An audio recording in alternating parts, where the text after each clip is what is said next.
हाँ देखो, ये एक ली चेटिलियर प्रिंसिपल का सवाल है। क्वेश्चन में कह रहे हैं, जरा पहला देखो, H2 + I2 2HI, ठीक है। ये इक्विलिब्रियम है और डेल्टा एनजी यहाँ 0 है। अब डेल्टा एनजी 0 है, ठीक है।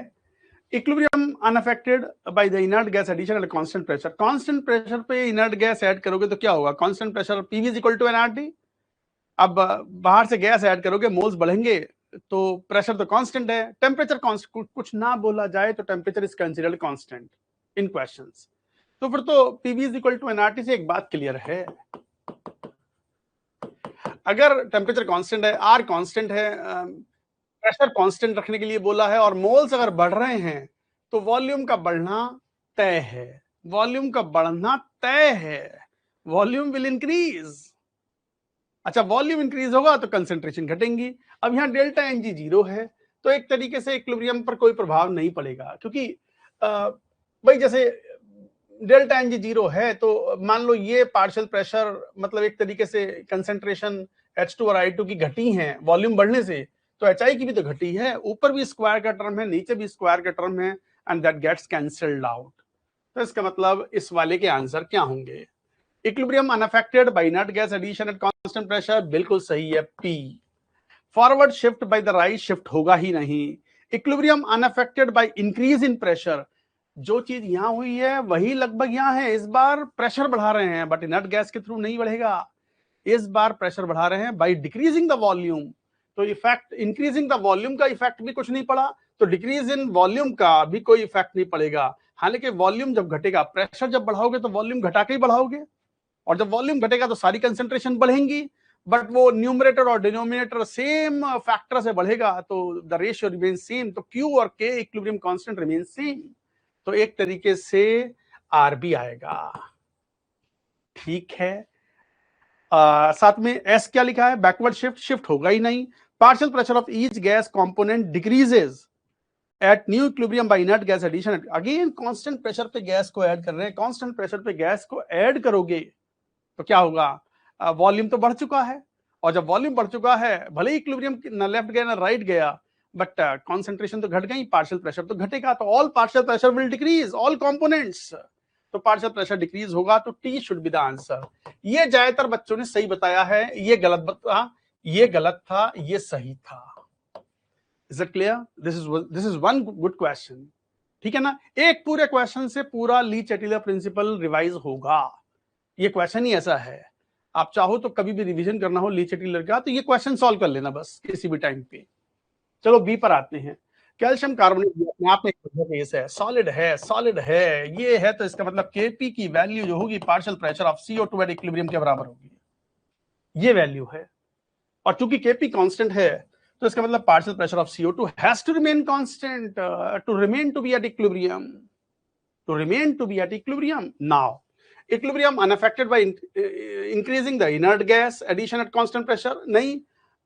देखो एक बार, इक्विलिब्रियम अनअफेक्टेड नहीं होगा, क्यों नहीं होगा?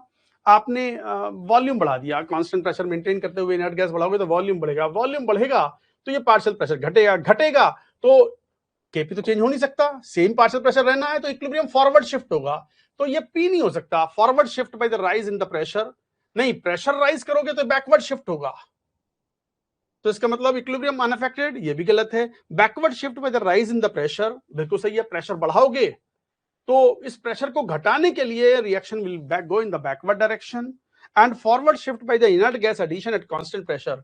S is the right answer, S हो गया। अच्छा ठीक है, एस तो दिया है ज्यादातर बच्चों ने, देखो एस दिया है, एस दिया है, एस दिया है, सब ज्यादातर सब बच्चों ने एस दिया था। अच्छा टी देखें, partial pressure of each gas component decreases at the new equilibrium by inert gas introduction or addition at constant pressure। अच्छा देखो यहाँ पे बड़ा स्पेशल केस है, एक ही गैस इन्वॉल्व है, एक ही कंपोनेंट वेरिएबल है, बाकी के एक्टिव मासेस वेरिएबल है ही नहीं, तो केपी तो मेंटेन रहना है, पार्शियल प्रेशर मेंटेन रहना है। आपने क्या किया?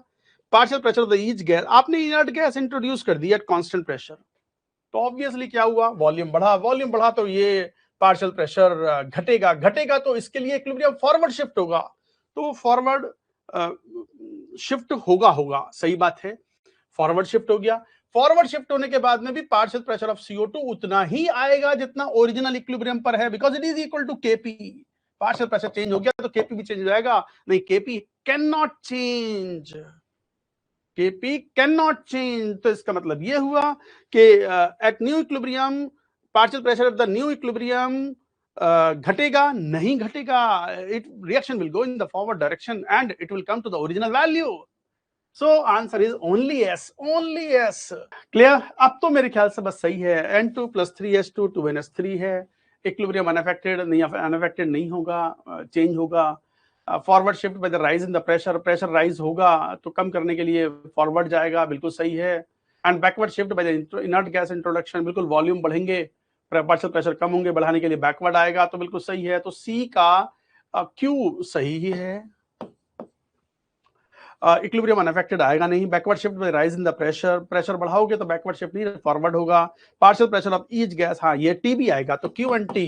डी वाला PCl5, अब इसमें क्या होगा कि डेल्टा एनजी पॉजिटिव है तो इक्विलिब्रियम अनअफेक्टेड तो आएंगे नहीं, अनअफेक्टेड वाला कोई नहीं होगा।